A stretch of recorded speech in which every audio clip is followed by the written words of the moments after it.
চাইলেই মনের মতো মন কি সবাই পায়?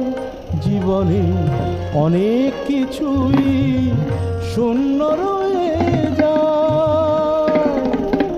আমি আমার ব্যথার বোঝা নিয়ে বেশিলাম, ও আমি আমার ব্যথার বোঝা নিয়ে বেশিলাম।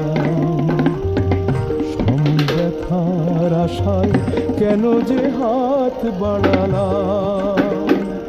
আমি সুখ না হয়ে দুঃখ হয়েই বেশিলাম, ও আমি ফুল না হয়ে কাঁটা হয়ে